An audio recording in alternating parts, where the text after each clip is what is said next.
दोस्तों एक बार फिर स्वागत है आपका ब्यूगल लाइफ में। इस बार हम आपको एस्ट्रोलॉजी का एक नया सेशन लेकर आए हुए हैं। और दोस्तों अगर हम देखें तो पिछले कुछ समय में 3 मेजर ट्रांजिशन हुए हैं एस्ट्रोलॉजी में। 29 मार्च को शनि देव जो हैं वो अपनी राशि बदलकर दूसरी राशि में गए हैं। उसके बाद 12 मई को गुरु भगवान गुरुदेव अपनी राशि बदलकर दूसरी राशि में गए हैं और 18 मई को राहु देव अपनी राशि बदलकर दूसरी राशि में गए। तो दोस्तों ये तीनों ग्रह जो हैं बहुत बड़े बड़े ग्रह हैं और इनका असर बहुत लंबे समय तक होता है कुंडली पे। ये तीनों ग्रहों का जो परिवर्तन है और साल में ये जो साल है 2025 ये मंगल का साल है। इन सभी परिवर्तनों के चलते सभी राशियों पर बड़े विशेष प्रभाव पड़ने वाले हैं और मैं यहाँ तक कह सकता हूँ कि बहुत सारी राशि वाले लोगों का जीवन पूरा परिवर्तित होने को लगभग है, तैयार है, बड़े बड़े परिवर्तन आए। उसके पहले दोस्तों मैं एक छोटा सा क्लैरिफिकेशन देना चाहता हूँ, एक छोटी सी समझ विकसित करना चाहता हूँ जो बहुत सारे लोगों को हमको नहीं होती। हम हमेशा कंफ्यूज हो जाते हैं कि राशि क्या होती है, हम हमेशा कंफ्यूज हो जाते हैं कि लग्न क्या होती है। और ये मैं एकदम बिगिनर्स के पॉइंट ऑफ व्यू से बोल रहा हूँ जिनको एस्ट्रोलॉजी का एबीसी भी ढंग से नहीं आता है। तो आज इस वीडियो के माध्यम से थोड़े से ही समय में आप कम से कम एस्ट्रोलॉजी का बेसिक्स तो सीख ही जाएंगे कि राशि क्या होती है, लग्न क्या होती है, कितने तरह की राशियां होती हैं। जब हम राशि बोलते हैं तो उसका मतलब क्या होता है, जब हम चंद्र राशि बोलते हैं तो उसका मतलब क्या होता है, जब हम सूर्य राशि बोलते हैं, सन साइन बोलते हैं तो उसका मतलब क्या होता है, और जब हम लग्न बोलते हैं तो उसका मतलब क्या होता है। और इनके आधार पर जब कोई हमें एस्ट्रोलॉजर बताता है कि धनु राशि के लिए या मकर राशि के लिए या कुंभ राशि के लिए कोई चीज अच्छी है या कोई स्ट्रगल है, तो हमें पता होना चाहिए कि हम किस राशि की बात कर रहे हैं। तो दोस्तों इस छोटे से इंट्रोडक्टरी वीडियो में आपका स्वागत है। आपको बहुत अच्छा लगेगा और आप बहुत सारी चीजें एकदम बेसिक जो एस्ट्रोलॉजी की होती है वो सीख जाएंगे। तो हम शुरू करते हैं दोस्तों। सबसे पहले मैं आपको ग्रहों का परिचय देता हूं। तो दोस्तों ग्रह हमारे 9 होते हैं, ये हम सभी को मालूम है। और 9 में से 7 ग्रह तो वो हैं जो हमारे रविवार से लेकर शनिवार तक हो जाते हैं। मतलब यानी अगर आप देखें तो पहला ग्रह सूर्य, दूसरा चंद्र, तीसरा मंगल, चौथा बुध, 5वां गुरु, छठा शुक्र, 7वां शनि। और 2 ग्रह और हैं जिनको हमारी वैदिक एस्ट्रोलॉजी में छाया ग्रह माना गया है। उनका एक फिजिकल फॉर्म या अस्तित्व नहीं है। उन 2 ग्रहों के नाम है राहु और केतु। तो कुल मिलाकर ये 9 ग्रह हैं और 9 ग्रह के साथ साथ 12 राशियां हैं। 12 राशियां कौन सी हैं दोस्तों? तो पहली राशि है मेष, दूसरी वृषभ, तीसरी मिथुन, चौथी कर्क, 5वीं सिंह राशि, छठी कन्या राशि, 7वीं तुला राशि, 8वीं वृश्चिक राशि, 9वीं धनु राशि, 10वीं मकर राशि, 11वीं कुंभ राशि और 12वीं मीन राशि। इन्हीं राशियों के अगर हम इंग्लिश में नाम देखें तो मेष मतलब एरीज, वृषभ मतलब टॉरस, मिथुन मतलब जेमिनाई, कर्क मतलब कैंसर, सिंह मतलब लियो, कन्या मतलब वर्गो, तुला मतलब लिब्रा, वृश्चिक मतलब स्कॉर्पियन, धनु मतलब सेजिटेरियस, मकर मतलब कैप्रिकॉर्न, कुंभ मतलब एक्वेरियस और मीन मतलब पाइसिस। अब आपको एक बात बहुत इंपॉर्टेंट है जो याद रखनी है कि इन राशियों के सीक्वेंस आपको बाय हार्ट कर लेने हैं। जैसे अगर मैं बाय हार्ट किया हुआ बताऊं आपको तो मेष, वृष, मिथुन, कर्क, सिंह, कन्या, तुला, वृश्चिक, धनु, मकर, कुंभ, मीन। इसका मतलब जब भी किसी राशि के या किसी भी कुंडली के खाने में 9 लिखा है तो आपको इमीडिएटली स्ट्राइक करना चाहिए कि 9वीं राशि कौन सी है? धनु। तो उस खाने में जहां आपने 9 लिखा है वहां हम कह सकते हैं कि धनु राशि विराजमान है। बराबर है। I think that up till now किसी को कोई प्रॉब्लम नहीं है। अगर हम कहते हैं कि किसी कुंडली के चक्र में 6वां नंबर कहीं लिखा है, 6 नंबर मान लीजिए यहाँ लिखा है 6 नंबर, ये 6 नंबर लिखा है, तो हम क्या बोलेंगे कि इस घर में, कुंडली के इस घर में कौन सी राशि है? कन्या राशि विद्यमान है। ठीक है। अगर हम देखेंगे कि यहाँ पे 7 नंबर लिखा है तो हम कहेंगे कि ये 7 जहां लिखा हुआ है यहाँ पे तुला राशि विद्यमान है। तो दोस्तों आपको राशियां पढ़ना समझ में आ गया। ये सब राशियां हैं, ये सारी की सारी राशियां हैं। अगर हम कहें कि 11 नंबर इधर लिखा हुआ है तो यहाँ कौन सी राशि है? अगर अब आप बताएंगे तो आप इधर से 11 नंबर देखेंगे और आप बताएंगे कि यहाँ पर कुंभ राशि विद्यमान है। तो राशियों का और नंबरों का आपको गठजोड़ समझ में आया। उसके लिए आपको ये सीक्वेंस याद करना पड़ेगा। ये सीक्वेंस चाहे आप हिंदी में याद करें, चाहे इंग्लिश में याद करें और बाद में ट्रांसलेट कर लें, लेकिन सीक्वेंस जरूरी है याद करना। अब अगर हम आपसे बात करें कि ये यहाँ पे 2 नंबर लिखा है, तो अब आप बताइए कि 2 नंबर पर कौन सी राशि विद्यमान है। हम क्या बोलेंगे? तो हम बोलेंगे कि 2 नंबर पे, चूंकि 2 नंबर वृषभ राशि का है, तो हम कहेंगे कि 2 नंबर पे वृषभ राशि विद्यमान। ठीक है दोस्तों, तो ये तो हो गया एक राशियों का सामान्य परिचय। मतलब 1 नंबर है तो मेष राशि, 2 नंबर है तो वृषभ राशि, 3 नंबर है तो मिथुन राशि, ऐसे करके आगे बढ़ते जाएंगे। तो जब 12 नंबर आएगा तो वहां पर मीन राशि हो जाएगी। आप इंग्लिश में अगर वर्ड यूज करते हैं तो आप कहेंगे कि 12 नंबर जहां लिखा है वहां पाइसेस है, लेकिन कहीं कहीं ये कंफ्यूजिंग हो जाएगा आपको दोस्तों। तो ये हो गई सारी राशियां। अब हम बताते हैं आपको कि राशियों में जैसे कोई लोग बोलते हैं कि आपकी कौन सी राशि है। मैं बोलूं मेरी सजिटेरियस राशि है, या मेरे कोई कोलीग हैं उनसे अगर हम बात करते हैं वो बोलेंगे मेरी वर्गो राशि है। तो इसका मतलब क्या हुआ? तो हमें ये देखना पड़ेगा कि राशियां निर्धारित करने की पद्धति कौन कौन सी है और कितनी है। तो वैदिक पद्धति में तो हमेशा हम नंबर और राशि को एक समान मानते हैं कि जो 6 नंबर है तो वर्गो राशि है, तो 6 नंबर मतलब वर्गो राशि या कन्या राशि है, बराबर है। लेकिन जब कोई बंदा बोलता है कि मेरी वर्गो राशि है, तो उसका मतलब क्या होता है? उसका मतलब होता है चंद्र राशि से। चंद्रमा जहां भी बैठा होता है वो उस व्यक्ति की इंडिविजुअल राशि होती है वैदिक एस्ट्रोलॉजी। आई होप यहां तक कोई डाउट नहीं है आपको। ये आपका एक लर्निंग सेशन चल रहा है और इस सेशन में ही आप राशियों ग्रहों के बारे में पूरी तरह से जान जाएंगे। तो अगर मान लीजिए हम बोलते हैं कि चंद्रमा जहां बैठा है वो उस कुंडली वाले जातक की या उस कुंडली वाले व्यक्ति की राशि होती है। इसका मतलब ये है कि अगर मान लीजिए चंद्रमा किसी की कुंडली में 1 नंबर पे बैठा हुआ है, वो 1 नंबर कहीं भी पड़ा हो सकता है, इन 12 घरों में से कहीं भी पड़ा हो सकता है। ये कुंडली के 12 घर हैं और 12 राशियों को रिप्रेजेंट करते हैं। तो वो 1 नंबर अभी आपको यहाँ दिख रहा है, वो 1 नंबर यहाँ भी पड़ा हो सकता है। लेकिन अगर 1 नंबर पे चंद्रमा बैठा है तो वो राशि मेष राशि कहलाएगी। उस राशि का जातक मेष राशि का बंदा कहलाएगा। अगर हम बोलते हैं कि चंद्रमा जहां पे बैठे हुए हैं वहां 4 नंबर लिखा है, तो हम क्या बोलेंगे कि उस व्यक्ति की राशि जो है वो कर्क राशि है, क्योंकि 4 नंबर कर्क राशि को रिप्रेजेंट करता है। अगर मैं अपनी बात करूं आपसे तो मेरी जैसे धनु राशि है, तो चंद्रमा बेशक यहाँ बैठे हैं, धनु राशि यहाँ पे इंडिकेट हो रही है। लेकिन अगर मैं बोलूंगा कि मेरी चंद्र राशि कौन सी है, ऐसे जनरली बोलते नहीं कि चंद्र राशि कौन सी है, लेकिन जब बोलते हैं कि आपकी राशि कौन सी है तब उसका मतलब चंद्र राशि से ही होता है। तो हम कहेंगे कि मेरी धनु राशि है। यहां तक आपको क्रिस्टल क्लियर हो गया दोस्तों। एक और होता है, इंग्लिश में जो साइन चलते हैं वो एकदम अलग चलते हैं। इंग्लिश में जो राशियां होती है वो सन साइन के हिसाब से चलती है। जैसे वैदिक एस्ट्रोलॉजी में आपने अभी देखा कि हमने किस चीज पर दिखाया कि चंद्र के ऊपर डिपेंड करती है पूरी हॉरोस्कोप, कि आपकी राशि चंद्र जहां बैठे होंगे वही राशि आपकी होगी। लेकिन अगर हम देखेंगे इंग्लिश साइंस में ये सन साइन के ऊपर आधारित होते हैं। इंग्लिश में आपको कभी भी देखने मिलेगा कोई बोलेगा मेरी राशि या मेरा ज़ोडिएक साइन। ये ज्यादा अच्छी टर्मिनोलॉजी है। अगर आप इंग्लिश की राशियों को डिपिक्ट कर रहे हैं या इंग्लिश की राशियों के बारे में बात कर रहे हैं तो आपका ज़ोडिएक साइन क्या होगा? अगर आप बोलते हैं कि मेरा ज़ोडिएक साइन एरीज है, तो इसका मतलब ये नहीं है कि नंबर 1 पर चंद्रमा या सूर्य विद्यमान है, ऐसा मतलब बिल्कुल नहीं है। इंग्लिश में जो सन साइन के हिसाब से ज़ोडिएक साइन निकालते हैं, राशियां निकालते हैं, वो डेट ऑफ बर्थ से निकालते हैं। तो जैसे एरीज वो लोग कहलाएंगे जो मार्च 21 से अप्रैल 19 के बीच में पैदा हुए हैं। टॉरस वो लोग कहलाएंगे जो अप्रैल 20 से मई 20 तक पैदा हुए हैं।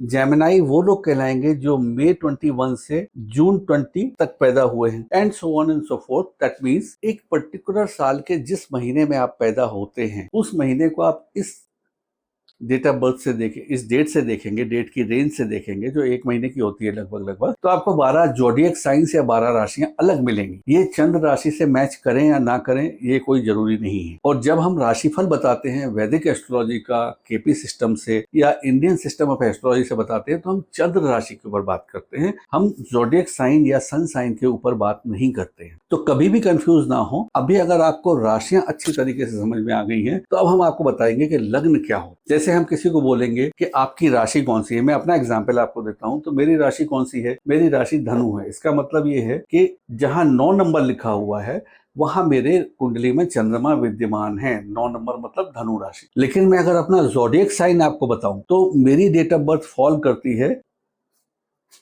फरवरी 19 से मार्च 20 के बीच में। तो मैं कहूंगा मेरा ज़ोडिएक साइन पाइसेस है। लेकिन मेरी जन्म राशि जो है वो सेजिटेरियस है, धनु है। एक तीसरा पॉइंट होता है जिसको हम बोलते हैं लग्न। लग्न मतलब होता है केंद्र का प्रथम भाव। ये देखिए केंद्र का प्रथम भाव है, तो राशि चाहे कोई भी हो, अगर लग्न में जो नंबर पड़ा हुआ है वो लग्न कहलाता है। जैसे इस कुंडली में लग्न पे 1 नंबर पड़ा है तो हम कहेंगे ये मेष लग्न की कुंडली है, और अगर चंद्रमा भी यहीं बैठे हुए हैं तो हम कहेंगे कि ये मेष लग्न की कुंडली है जिसकी राशि भी मेष ही है। या जैसे अगर मान लीजिए ये मेरी कुंडली है तो मैं कहूंगा कि मेरी मेष लग्न की कुंडली है, लेकिन राशि कौन सी है? धनु है, और जोडियक साइन कौन सा है? पाइसेस है। ये वाली बात आपको इसलिए बता रहा हूं दोस्तों कि जब आप राशिफल देखते हैं, मेरा देखें या किसी और का देखें आगे, तो आपको एक क्रिस्टल क्लियर समझ में आएगा आपको देखना क्या है। लग्न के ऊपर आधारित भविष्य कथन जो होता है वो बहुत ज्यादा इंपॉर्टेंट होता है, और राशि के ऊपर जो आधारित होता है वो सेकेंड प्रायोरिटी में होता है। लेकिन लग्न चूंकि सबकी मालूम नहीं होती है, हम सभी के लिए ये पर्टिकुलर वीडियो बना रहे होते हैं, तो हम राशि के ऊपर बना देते हैं जनरली, लेकिन आपको राशि से भी देखना है और लग्न से भी देखना है दोस्तों। अब इसके बाद अगर हम देखें दोस्तों, साइन हो गया, ये सब राशियां हैं। जो चंद्र वाली राशि है वो आपकी व्यक्तिगत राशि है, और जो केंद्र में प्रथम भाव में जो भी नंबर पड़ा हुआ है वो आपकी लग्न है। लग्न को इंग्लिश में असेंडेंट भी बोलते हैं, और राशि को साइन भी बोलते हैं, और इंग्लिश में उसको जोडियक साइन भी बोलते हैं। आई होप यहाँ तक आपको सारा कुछ क्लियर है दोस्तों। अभी मैं आपको एक अलग अलग राशि के हिसाब से, अब मैं आपको बोलूंगा कि मेष राशि के ऊपर इन 3 ट्रांजिट्स जो मैंने शुरू में बताया उनका क्या प्रभाव पड़ेगा। तो मेष राशि मतलब चंद्रमा आपका 1 नंबर पे बैठा है। लग्न आपकी अलग हो सकती है, चंद्रमा का 1 नंबर इन 12 घर में से कहीं भी हो सकता है। तो जब हम राशि के हिसाब से भविष्य कथन करते हैं या कुंडली करते हैं तो हम उसकी एक चंद्र कुंडली बनाते हैं। ये तो एक नटल कुंडली हो गई। नटल कुंडली मतलब बर्थ के समय आपके स्टार की पोजीशन क्या थी, जिस समय आपने जन्म लिया उस समय आकाशीय गोचर में आपके कौन कौन से ग्रह किस किस राशि में विद्यमान थे, उस हिसाब से आपका जन्म चार्ट बनता है। तो इसको हम बोलते हैं लग्न कुंडली या जन्म चार्ट। तो एक 2 तरह की व्यवस्थाएं हैं दोस्तों। ये जो हमारे नवग्रह हैं ये हमारे सौर मंडल में लगातार घूमते रहते हैं।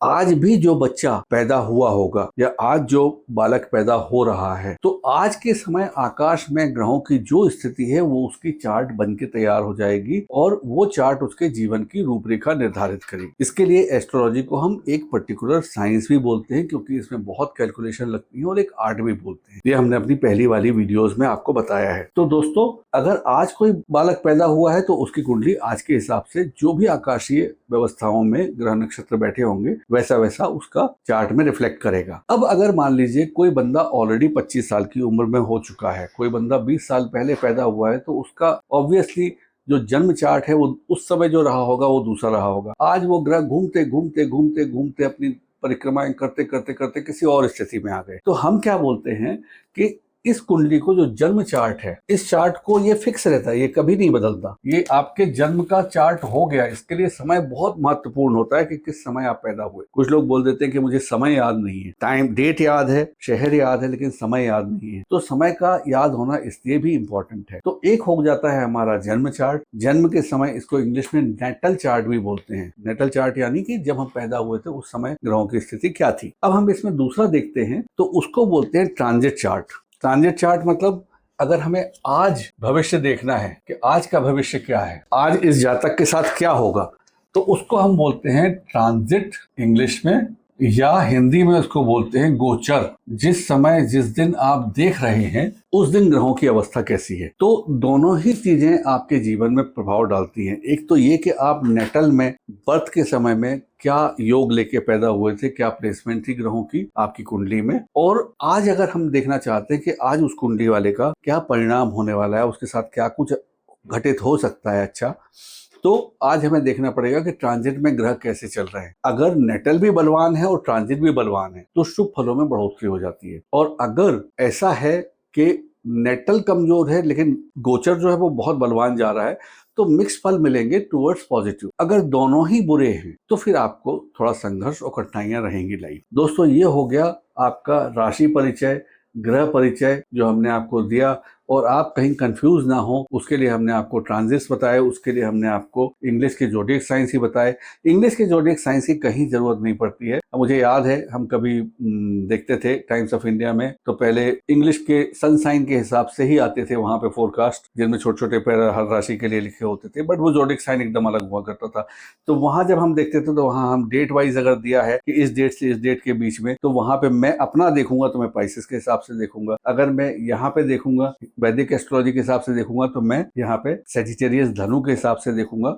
और अगर मेरी लग्न की बात करें आप, तो मेरी लग्न अगर 3 है तो आइडियली 3 मतलब मिथुन लग्न है, तो फिर आइडियली मुझे एक कॉम्बिनेशन देखना पड़ेगा मिथुन का, जो ज्यादा अप्रोप्रिएट निकलेगा, ज्यादा एप्ट निकलेगा क्योंकि वो बर्थ के समय का है। और फिर उस पर हम देखेंगे कि गोचर या ट्रांजिट के प्रभाव क्या चल रहे हैं। और अगर हमें अपनी लग्न से नहीं देखना है तो हम चंद्र कुंडली से भी देख सकते हैं। चंद्र कुंडली यानी चंद्र जहां भी बैठे हैं उनको हम उठा के केंद्र में रख लेते हैं और बाकी नंबर घुमा देते हैं।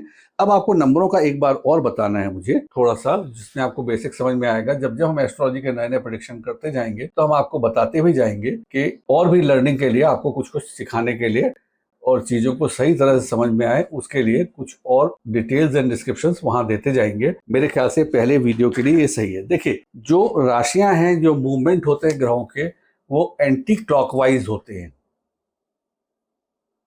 ऐसे होते हैं।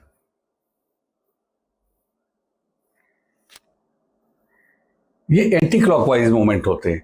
यानी अगर यहाँ 1 है तो बिना सोचे आप यहाँ 2 लिख दीजिए, यहाँ 3 लिख दीजिए, यहाँ 4 लिख दीजिए, यहाँ 5 लिख दीजिए, यहाँ 6 लिख दीजिए, so on and so fourth आप लिखते चले जाएंगे। तो जो राशियों के नंबर के पैटर्न है वो एंटी क्लॉकवाइज होते हैं। इसमें एक्सेप्शन है, 2 अपवाद है, और वो अपवाद हमको बहुत अच्छी तरीके से समझने हैं कि वो अपवाद क्या है।